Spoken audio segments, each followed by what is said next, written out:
Want to welcome Larry Caution to Fight Game Podcast Extra.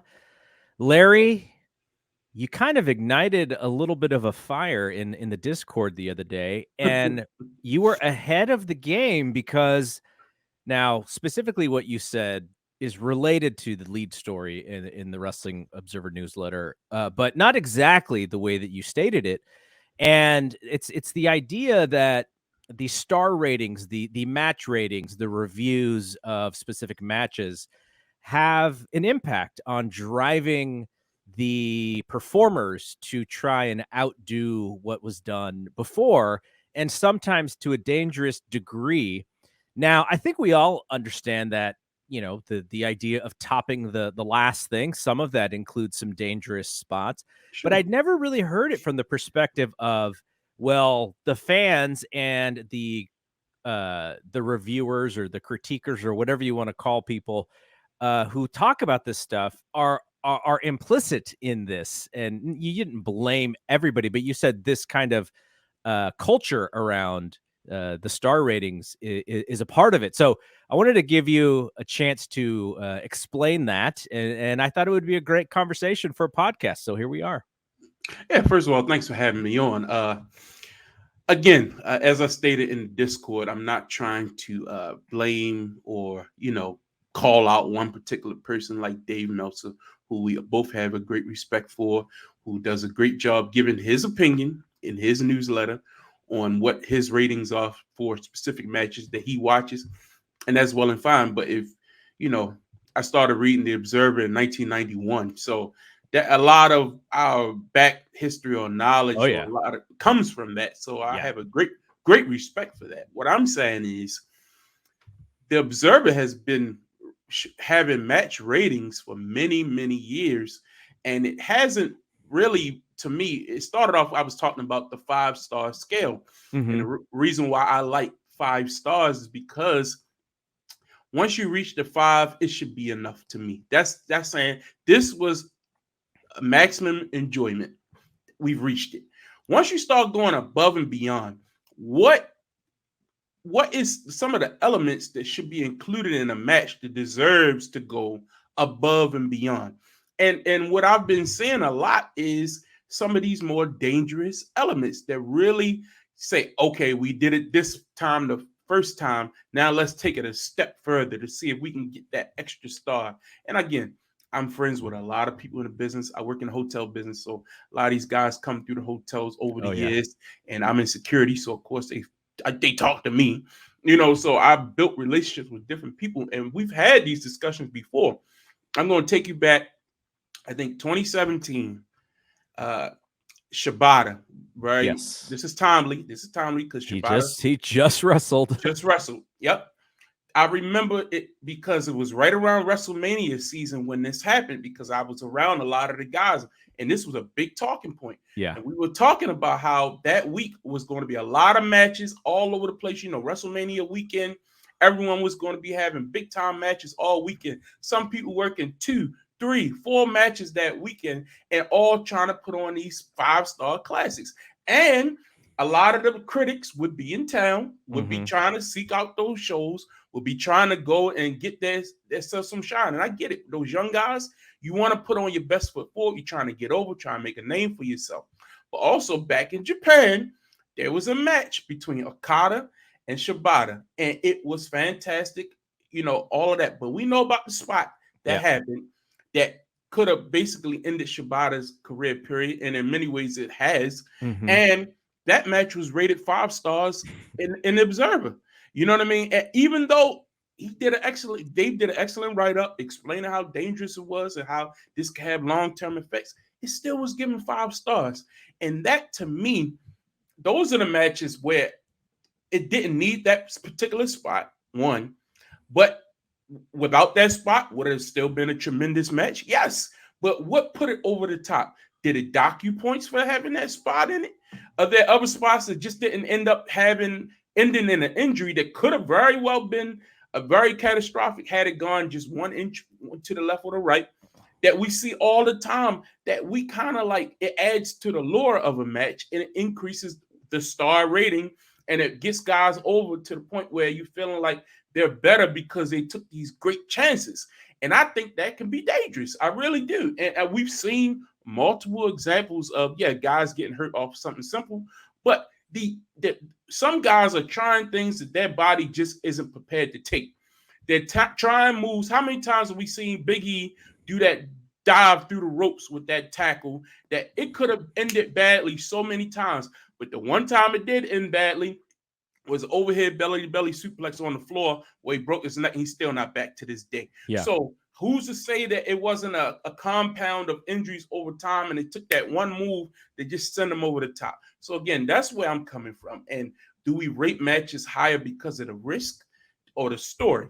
Now, I know there's a big debate out there about what's more important to being a great match, a story. I heard you and your co-host on what's happening, pal? What is We're live, pal. We're live, pal. I was just going to ask you about this, but go ahead. Yeah, I heard you and Andrew talking the other day, and I did remember that in the back of my mind. And he brought up 5-star matches for him, and he rated 2 matches very different for very different reasons. Hogan Rock, he rated that just the same as he rated Ospreay and Omega, or another high. And I think that is very well crafted argument, because what constitutes an excellent match? And that's why I look at, like, there can be other things done that will get the same emotion out of you if there's a connection there, that can still put on a great performance without these guys going out there putting their bodies at an extreme risk. Again, if you're extremely talented, young, can bounce back from all that stuff, do your thing, get over, go have fun. But some of these guys, man, you just got to be smarter. That's my opinion. So it's a great discussion, I think. And I just got finished, as of this recording, I just got finished doing Wrestling Observer Radio, and we kind of talked a little bit about this, and Dave mentioned that the way that people react to the dangerous stuff now is almost like, they'll get up. We've seen it happen time and time again. And he was specifically talking about Darby. Everyone talks about the Sting splash on Sammy Guevara where he came up a little short.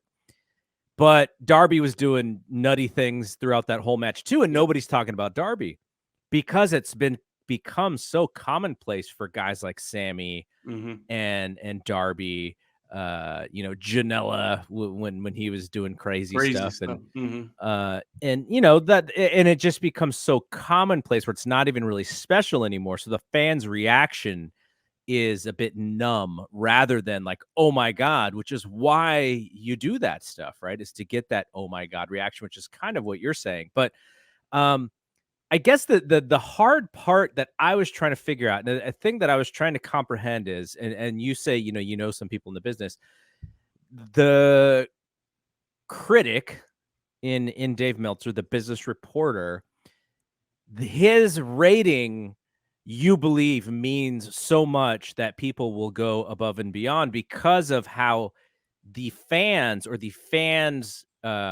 trust in his rating, how big of a trust and faith factor it is, that the performers will actually look at that as like not just opinion, but almost like fact. It's the scale. It determines, and again, you can look back throughout history, and this can be the evolution of where we are with the business. Back when we started off, nobody really cared. I mean, I'm sure there were some guys inside, but the business is so based on the internet now. And a lot of the guys who grew up reading and following this stuff closely are now in the business. They weren't of age. Some of those guys in the 90s, they read it for the business and stuff to find out what was going on. They didn't. Austin's like the famous one, right? He wanted to know what the houses were because he didn't trust WWE sometimes in what they were going to tell him. Sure. And then when you got into the Attitude Era, it got more and more prone, and we've got stories of Mick Foley and Owen Hart out there trying to work it and plan the worst match possible and all this other stuff. So in San Jose. Exactly. They knew what they were doing. So it's not like they just became smart people. People have been smart for a while. But what I'm saying is the proliferation of it and the glorification of it is not just about the fans who are just at home. It's about the guys in the business. And then you have performers who have ingratiated themselves into the culture of the Wrestling Observer board and the different discourse online and things of that nature. The Twitter space, it takes over and it becomes a pressure where if you go out there and bust your ass, have a great match, and it comes, maybe it's 4.5 stars. You know what I mean? Maybe it's 4-star match. That used to be tremendous, but now it's like, we see a 4-star match all the time.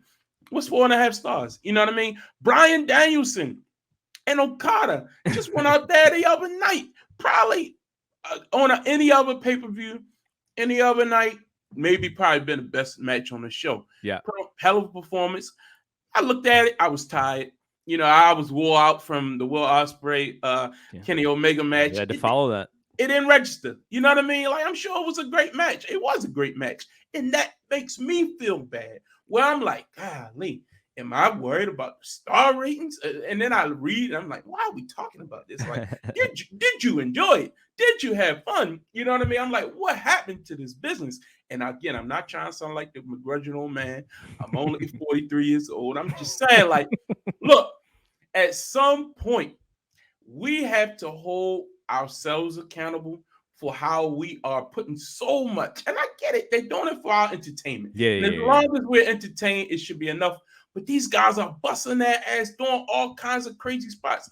I remember a few weeks ago, Sammy Guevara and I think it was it might have been Darby or it might have been Jungle Boy. Somebody, they just went out there, boom, boom, boom, boom, right off the break from the opening bell. Big move, big move. Started throwing all types of sliced breads and stuff off to the floor, just killing themselves. And the crowd sitting there like, like we're so numb to it now. And it's like, bruh. And then that gets what? You know what I mean? Like you're looking at, well, that was 3 stars. Well, that was, I'm like, man, what has happened to this business? Again, I'm not trying to sound like grumpy old man. I'm just saying another aspect that I think is very, very important. And I think, I don't know, what elements are we looking for something to be above 5 stars? The length of the match? Is it the drama? Is it the crowd heat? Or is it just taking these over-the-top moves that used to be reserved for a big spot, maybe a finish, but now they near falls? Is it not enough near falls on the match? I listened to Dave talk the other day, and I'm not picking on Dave. I just listened to him. He said, well, they didn't even really have any false finishes in the match. And I'm like, okay, maybe the move was so devastating, maybe that was enough. I'm like, what constitutes a great match? Is it like, it's all taste to me, but if we keep raising this bar high and high, we saw this with ECW. I used to go to ECW. I'm like, man, these guys, one day somebody just pull out a gun. Like at this point, because it's just so barbaric. And CZW took it to another level. Like they just wanted to be extra crazy. You know what I mean? So I'm like, when do we look at ourselves as the consumer and be like, hey guys, I love what we did with the head chair shots to the head. Everybody is like, no, that's a no. That's a lot. We've seen the effects of that. And I want to get into another aspect of that, and that's with the drug use. But at some point, these guys are doing so much damage to their body, they're going to turn to the drugs for the numbing. It just happens. You know what I mean? That's my worry. And I was kind of wondering about the culture, because now there are still some guys who are a little bit more old school, but it is mostly a new culture for pro wrestling, the Undertaker scene and those guys from the Attitude Era, but also the Attitude Era, like the biggest for our lives, the biggest when wrestling was the most popular. There were good matches, but that's not why the Attitude Era became the Attitude Era. What would you point to as why the culture changed to what it is now? At least, and I'm not saying only AEW. WWE's work rate is so much higher than it's ever been, to me. But when did the culture change, and what do you think were some of the reasons for the culture changing? Well, I mean, I was kind of there at the beginning when Ring of Honor, you know what I mean? I went to some of the Ring of Honor's first shows. I loved it. Don't get me wrong. Those matches, looking back, took years off people's lives. Yeah. You know what I mean? Like, I mean, they were like athletically just hitting so hard, and that's all influenced by the Japanese style, all influenced by things they saw from the 90s, that wasn't readily available unless you were a tape trader and things of that nature. But once the internet started taking over, I mean, came onto the scene, and you could easily go online and start watching these things and finding old videos of Misawa and all these things from the 90s and All Japan and it just the influence that type of strong style, that stiff. Oh, it looks like it hurt because it really does. You know what I mean?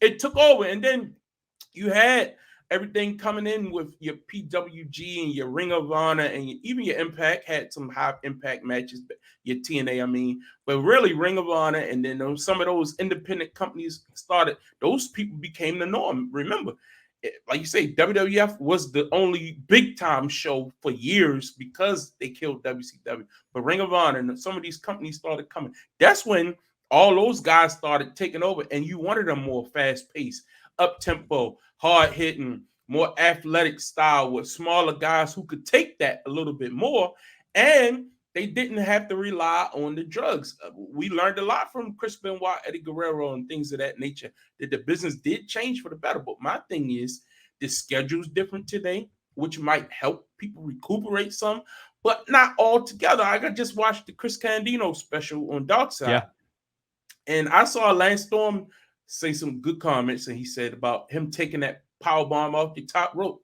all the time, and now Lance got health problems. You know what I mean? Like, that stuff catches up with you eventually. I don't care how safe a worker you are, but Candido was clean all the way through until he got that injury, and then he became hooked. You know what I mean? So I don't care. Like we John Moxley was drinking very heavily until he had to go to rehab. I'm sure the drinking contributed to was numbing some pains he had. Sure. Like, that's part of the culture of wrestling. I don't care. It might not be the drugs like it used to be, but numbing agents and turning to things to mask some of these injuries is going to happen when you taking high intensity moves over and over and wrestling such a high pace. So I just look at it like, I'm not blaming all of that on the star ratings. Don't get me wrong. I'm just saying our expectation and the pressure sometimes we put on matches on a regular Dynamite or regular SmackDown, or like, some of that stuff should be saved for the pay-per-views. But now, if Collision isn't an A show or Dynamite isn't an A show to pop the best rating with the most high intense matches, that was disappointing. Look, guys, man, what happened? like, come on, come on. So when the time period that I'm talking about, again, the Attitude Era, when it was most popular, guys like Austin, guys like The Rock, guys like Foley, they were way more concerned about the house, the TV rating of their segment, and the business side of things, versus, I'm sure they wanted their matches to be good. Like, Austin is a perfectionist for some of that kind of stuff too, but they weren't necessarily looking for most dynamic high spot necessarily. They were looking for, okay, we want to peak the match here, and this is the idea, and if we do it right, it's going to work, and then we go home and we get the reaction that we want. Like, that's more, it seems like, from just my understanding and research and listening of the storytelling, that's what they were concerned about. So again, I know ROH and New Japan are very influential in the current style. There's Lucha Libre as well. The indie style seems to be kind of the prevalent AEW style. And John The Rock and I have had this discussion a few different times, which is the indie style, you're coming in once a month, if that.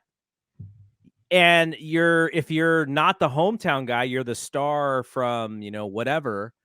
You're doing a specific match, and you're just trying to get through it and get your payday and go home. But there are some people who are the daredevil types and who want to do the spots to pop this small audience. It's not necessarily great for a TV show, the way that they work some of those matches, but it is what a lot of the fan base of AEW is sort of built upon. And I wonder how much of that is the reason why we see the current style. Because sometimes when I watch the AEW matches, I go, this doesn't really make sense. And the spot that they're doing to get that giant crowd reaction, it's not really getting that crowd reaction, and I always go back to Triple H saying, "Chasing the dragon." Like, he always uses that drug reference to, the getting the you want whatever the crowd gives you, you want it all the time, and then you want it more. And so I think that's kind of to your point a little bit, but I just wonder, when did the indie style like become the prevalent style? Because a lot of times when I watch the matches, I don't think that they're necessarily the greatest TV matches, but if I was, in the crowd, I would probably pop for a lot of the same things that they're popping for. Well, like I agree with what you're saying. I think it's more so um during the 90s and even into the 2000s, especially in WWF, they had to work what 5, sometimes 6 nights. You know what I mean? Like they weren't just working once on or twice a week. They weren't just working weekends. So not only did they had to perform on the TV nights, they had to go work house shows and they might do a loop. They might do sometimes. If we go back even further, you couldn't worry about how many stars or how rated your match was going to get. First of all, it wasn't going to be televised, so you were only working for that specific crowd. You could work the same match over and over. But with AEW and the way TV is done today, Young Bucks, how many matches do the Young Bucks wrestle in a month? Maybe 2, Yeah, if, not if very that. many. If that, so those 2 opportunities, they go out there, they want to get everything they can in. There is a Young Buck style of match. We Mhm. know it. There are Mhm. certain spots they're going to put in there in every match. But those matches get rated high regardless. You know what I mean? Like Nick is going to do his spots, Matt's going to do his spots. They're going to work them anyway. It's the same thing with a WWE style to me, but they might sell a little differently one match opposed to another. But those matches will get highly rated because those spots are popular and they hit the house. They hit the ones you want to see. But because they wrestle so few times, they can save their bodies for those big spots. You can't wrestle that style. What if it's 52 weeks a year? You're not wrestling once a week. You know Yeah. what I mean? They're not doing house shows. So again, I think Ring of Honor, the way they did their taping schedule, I used to go a lot of those tapings. They didn't wrestle every night. They might wrestle for some independent ancillary work. But like you say, Samoa Joe's, CM Punk's, AJ Styles, all those guys, once they started moving up the ranks and started going out here, that style became the norm. You know And what I it mean? it was also their calling card, because neither of those guys are 6'5" with super jacked True. physiques. So that's their calling card, which is to put on this match that you don't normally see anywhere else. Athletic based. And again, my criticism isn't towards people whose body is fit for certain things. All right. I don't care who you are, what size you are. You're not supposed to be getting dropped on your head and neck. I Mm-mm. don't care who you are. But the athletic style, you can do all the like another thing. Like I think there was a NXT match. I didn't watch it, but it was a point of discussion the other day about why this particular wrestler should have picked WWE, I mean AEW over NXT. Is it the Dragon League conversation? Dragon League conversation and saying, well, he could have shown everything he could do in AEW, whereas in NXT is a tamed down version. Very true. But there's a reason for that if you really look at it. Now you can get injured doing both. But is Ricochet wrestling the same style we saw him wrestle before he came to WWE? No. Can Ricochet still be spectacular when he need to be in the big matches on pay-per-view if he wanted to turn it up? Yes. But you cannot expect someone to wrestle that particular style if they're on house shows, if they're doing SmackDown, then go do a pay-per-view. You have to, especially since he's getting older. You got to remember, Ricochet was doing this 10, 15 years ago. Mhm. So as you get older, you should adapt your style to go so you can now take that same performer, Ricochet, and his shelf life is extended because he's not going out there doing the same sprint that he was doing when he was in Lucha Underground. So that's what I'm saying. Like, I think sometimes we're judging people off of this box we put them in our mind, like a Keith Lee, who Keith Lee used to do these big moves, huge moves when I watched him in Ring of Honor. And he was impressive because he was the big fat guy who could do the big athletic moves. You know what I mean? And it got him over. It got him a name for himself. Is Keith Lee going to be able to still do those moves if he's not staying in good shape and doing the things he should do in AEW? No, he's not. That's why you don't see Keith Lee Mm, jumping over the top like he used to. he's kind of And if he it's did, he more might beat break up. his back. You know Yeah, what I no. mean? Yeah, no, I mean, I get it. I understand your point, and I think about this, and I was thinking about this watching Forbidden Door because before the Danielson Okada match happened, the crew at Big Dave's house, which by the way was the biggest crowd I've ever seen at Dave's house Mm. watching wrestling. I said, I really hope he does not tease a head injury because I Ah, will buy it because I watch his matches and I cannot stop thinking about the fact that he's been injured and had to retire and had seizures and all these things.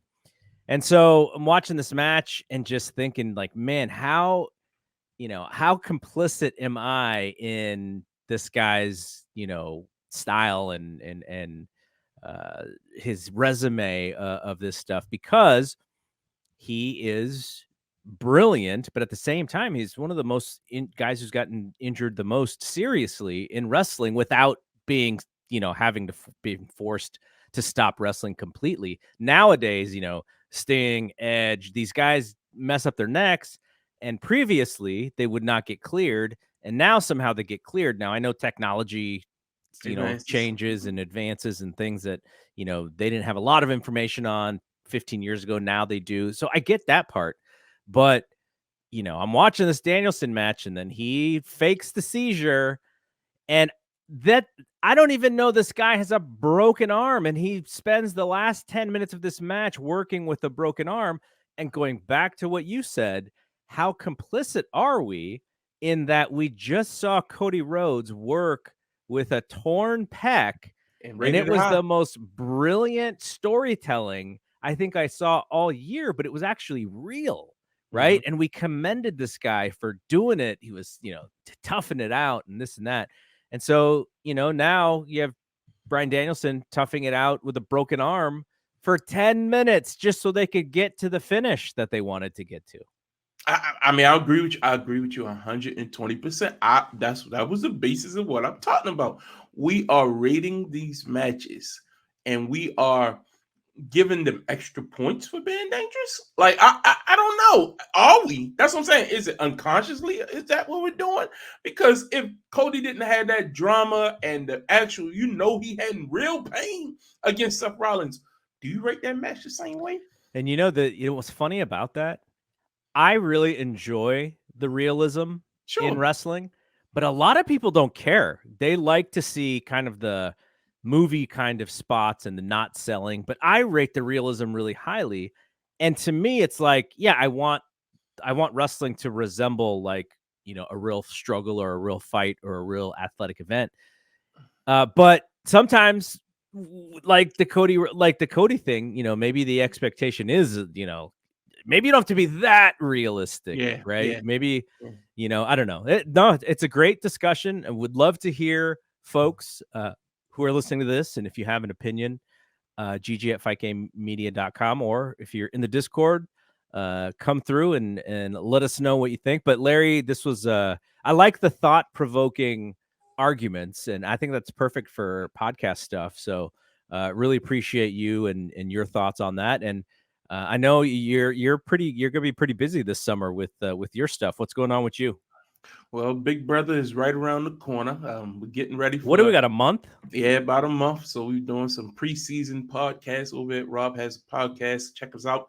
They've been doing different rankings on different past seasons, best winner, doing drafts and things of that nature. Real fun, man. But Okay, it's not, how high is our girl Taylor ranking in these past winners?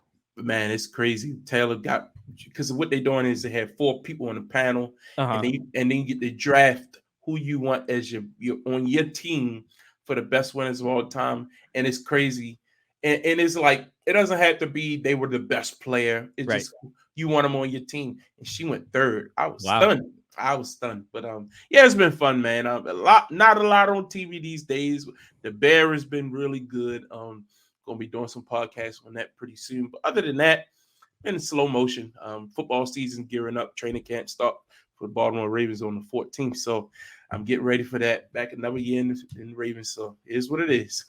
All right, man. Well, really appreciate you. Thanks to coming on the show, and a lot of things to think about. Like, I did think, like, am I as a wrestling fan, am I just expecting too much of these guys? That thought crossed my mind this weekend. So good, No, good conversation. it's so many more things we could dive into on that topic that I've ran through my mind over the years. But it just felt like to me when Shibata got hurt, and then it really took me out of it a little bit. And when Brian Danielson came back, it took me out of it a little bit. I was like, is this right? Yeah. Like, I don't know. Yeah. So